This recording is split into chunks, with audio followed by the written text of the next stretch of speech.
Good morning students. मैं नम्रता शुक्ला, आपकी कक्षा 3 विषय हिंदी पाठ 14 और पाठ का नाम है विजय यात्रा। पाठ 14 विजय यात्रा को शुरू करने से पहले हम सबसे पहले इसका सीखने का प्रतिफल जानेंगे। पाठ 14 विजय यात्रा, इससे आपको बोध होगा कि इस पृथ्वी पर कुछ भी नष्ट नहीं होता है, बस रूप बदलता रहता है। जैसे बीज पौधों का और पौधे पेड़ का रूप लेते हैं, यही प्रक्रिया निरंतर चलती रहती है। हमारे जीवन में भी जब हम जन्म लेते हैं, फिर हमारी बाल्यावस्था आती है, फिर युवावस्था आती है, फिर वृद्धावस्था आती है। इसी तरह से हमारा निरंतर विकास होता चला जाता है। इसी तरह से पृथ्वी पर भी कुछ भी नष्ट नहीं होता, बस रूप बदलता है, छोटे से बड़े, बड़े से वृद्ध का।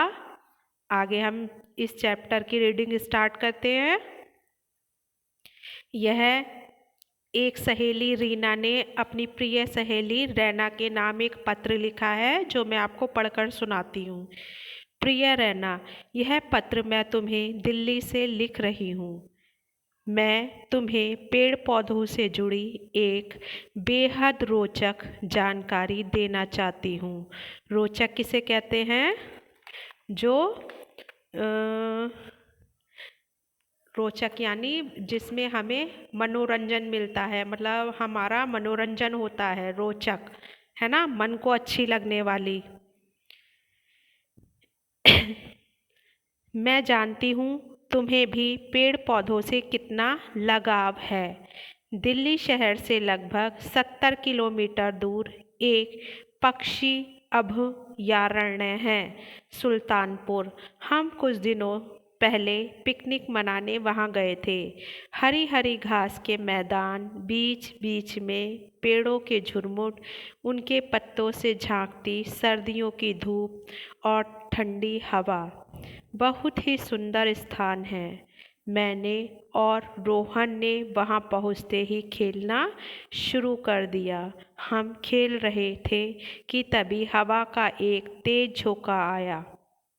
एक बार फिर से पढ़ेंगे। अब मैं इसमें कुछ कठिन शब्द हैं, उनके अर्थ भी बताती जाऊंगी आपको। प्रिय रैना, प्रिय यानी प्यारी। यह पत्र यानी चिट्ठी। यह पत्र मैं तुम्हें दिल्ली से लिख रही हूँ। मैं तुम्हें पेड़ पौधों से जुड़ी एक बेहद रोचक जानकारी देना चाहती हूँ। रोचक मीन्स अच्छी, मनोरंजक। मैं जानती हूँ तुम्हें भी पेड़ पौधों से कितना लगाव है। लगाव यानी प्यार है। दिल्ली शहर से लगभग 77 किलोमीटर दूर एक पक्षी अभयारण्य है। 77 यानी 77, और पक्षी अभयारण्य मीन्स पशु पक्षियों के लिए एक संरक्षित वन, जहाँ पर ये पाले जाते हैं। सुल्तानपुर, हम कुछ दिनों पहले पिकनिक मनाने वहाँ गए थे।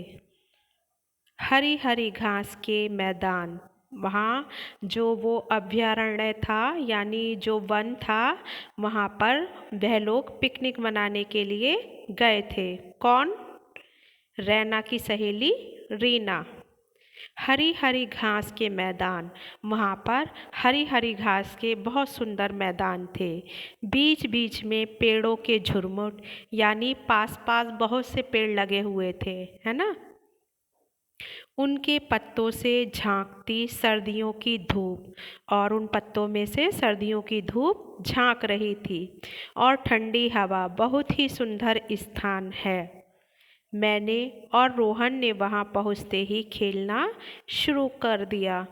हम खेल रहे थे कि तभी हवा का एक तो तेज झोंका आया, और पास के पेड़ों के झुरमुट में सेमल का पेड़ था, यानी जो समूह था, झुरमुट यानी समूह था पेड़ों का, उसमें से क्या था?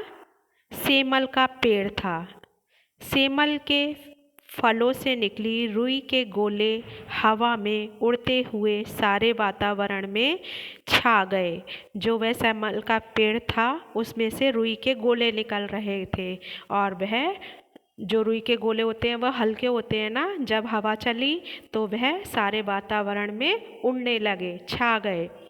दूर दूर तक बिखरे हुए रुई के गोलों को देख कर लग रहा था जैसे बड़ा बर्फ पड़ी हो, यानी वह सफ़ेद सफ़ेद गोले जैसे बर्फ के गोले से दिख रहे थे, और उन्हें देखकर लग रहा था जैसे वहाँ पर बर्फ फैल रही हो, चारों तरफ बर्फ गिर रही हो। हम उन्हें पकड़ने के लिए उनके पीछे भागे। हम उन रुई के गोलों को पकड़ने के लिए उनके पीछे भागे।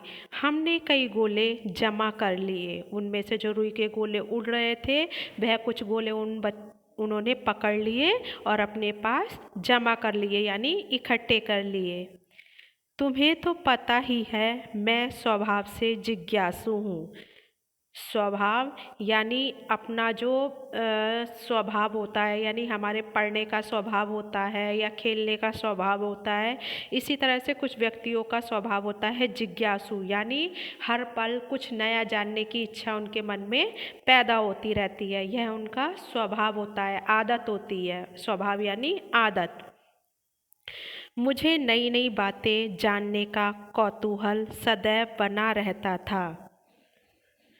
मुझे नई नई बातें जानने का कौतूहल सदैव बना रहता था। नई नई बातें जानने का कौतूहल किसे कहते हैं? जैसे जिज्ञासा होती है कि ये चीज़ कैसे आई, कहाँ से आई, कैसे बनी होगी, है ना, किसने इसे बना होया होगा, इससे संबंधित। रुई के गोले लेकर मैं पिताजी के पास पहुंच गई। पिताजी ने एक गोले को हाथ में लिया और उसकी रुई निकाली। उसके पिताजी ने वह गोला हाथ में लिया और गोले को खोलकर उसमें जो रुई थी वह बाहर निकाली। अंदर एक छोटा सा काला बीज था। जो वो गोला खोला उसके अंदर एक छोटा सा काले रंग का बीज था।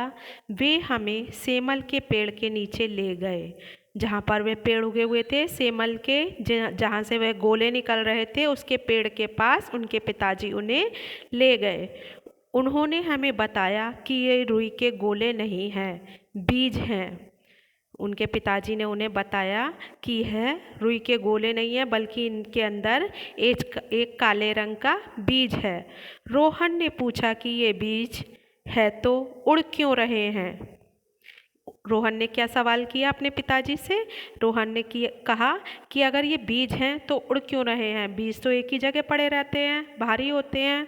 तब उनके पिताजी ने बताया कि हवा पेड़ के बीजों को दूर दूर तक बिखेर देती है। जब तेज हवा चलती है तो वह रुई के गोले उड़ने लगते हैं और वह बीज दूर दूर तक बिखर जाते हैं गोलों के साथ।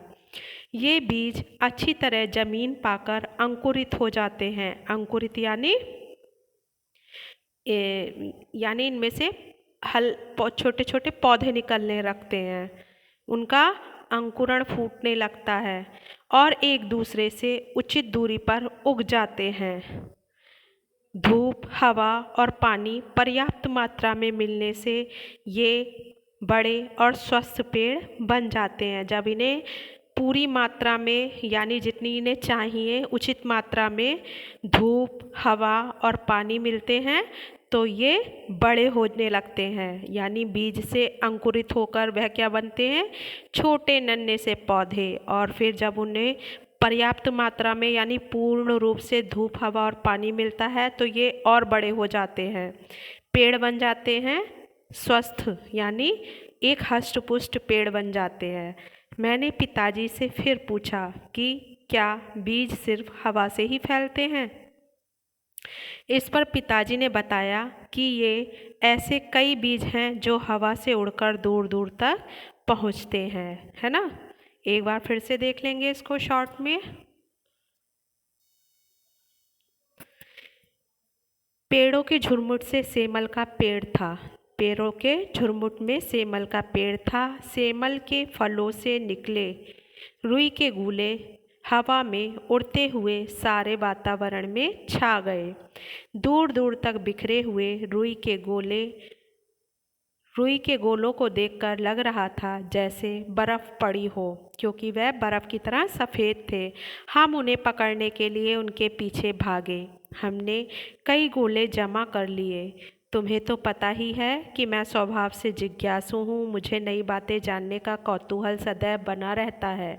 रुई के गोले लेकर मैं पिताजी के पास पहुँच गई।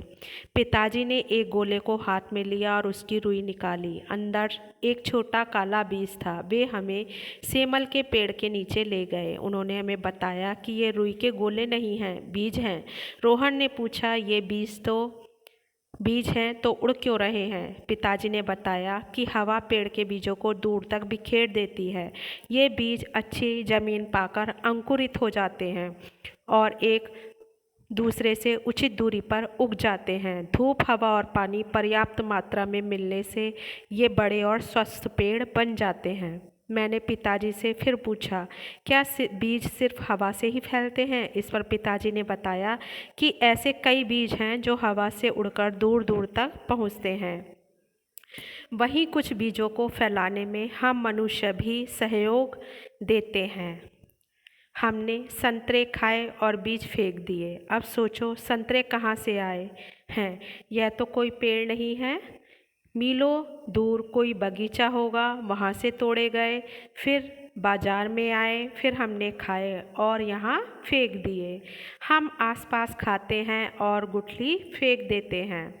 अगर इन बीजों को अच्छी ज़मीन और मौसम मिले तो यहाँ इनके पौधे उग जाएंगे, जो कुछ ही दिनों में पेड़ बनकर फल देंगे।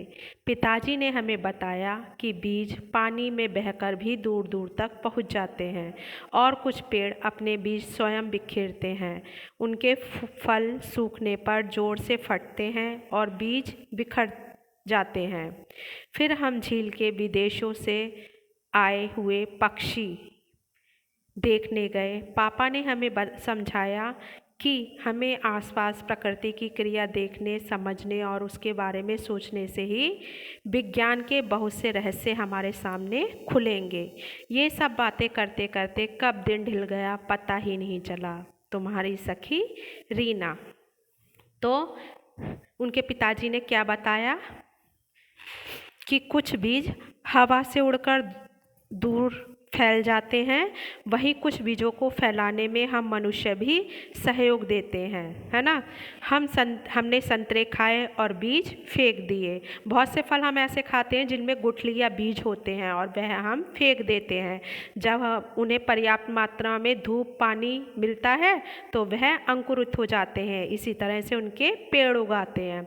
अब सोचो, संतरे कहाँ से आए हैं? यहाँ तो कोई पेड़ नहीं है। मीलों दूर कोई बगीचा होगा, वहाँ से तोड़े गए, फिर बाजार में आए, फिर हमने खाए और यहाँ फेंक दिए। तो फिर कहाँ से कहाँ पे फैले बीज, है ना। कितना उन्हें घुमाया गया, तब कहीं जाकर वह किसी दूसरी जगह जाकर अंकुरित हुए। हम आम खाते हैं और गुठली फेंक देते हैं। अगर इन चीज़ों को अच्छी ज़मीन और मौसम मिले तो यहाँ इनके पौधे उग जाएंगे, जो कुछ ही दिनों में पेड़ बनकर फल देने लगेंगे। जब वह पौधे बड़े हो जाते हैं, पेड़ बन जाते हैं, तो उनमें पहले फूल आता है और फिर फल आता है ना। वही फल हम खाते हैं। पिताजी ने हमें बताया कि बीज पानी में बहकर भी दूर तक पहुंच जाते हैं। अगर हम उनकी गुठलियां या बीजों को पास में ही कहीं पानी, नदी, तालाब, कुछ भी नहर वगैरह होती है वहाँ फेंक देते हैं तो वह बहकर जहाँ जाते हैं वहाँ अंकुरित हो जाते हैं और वहाँ उनके फल तैयार होते हैं। और कुछ पेड़ अपने बीज स्वयं बिखेरते हैं, यानी जब उनका फल तैयार होता है और वह फूटता है तो उसमें से बीज निकलकर इधर उधर बिखर जाते हैं। उनके फल सूखने पर जोर से फटते हैं और बीज बिखर जाते हैं। फिर हम आगे रीना बताती है, फिर हम झील में विदेशों से आए हुए पक्षी देखने गए। जो विदेशों से पक्षी आते हैं वह देखने कर लिए वह गए। पापा ने हमें समझाया कि अपने आसपास प्रकृति की क्रिया देखने, समझने और उनके बारे में सोचने से ही विज्ञान के बहुत से रहस्य यानी भेद हमारे सामने खुलेंगे। ये सब बातें करते करते कब दिन ढल गया पता ही नहीं चला। ढलना यानी कब दिन से शाम हो गई वह उन्हें पता ही नहीं चली। तुम्हारी सखी रीना। रीना ने अपनी सखी को पत्र लिखा। यह है आप आशा है आप सबकी समझ में आ गया होगा। एक बार फिर से इसकी रीडिंग करके देखेंगे सभी बच्चे। धन्यवाद।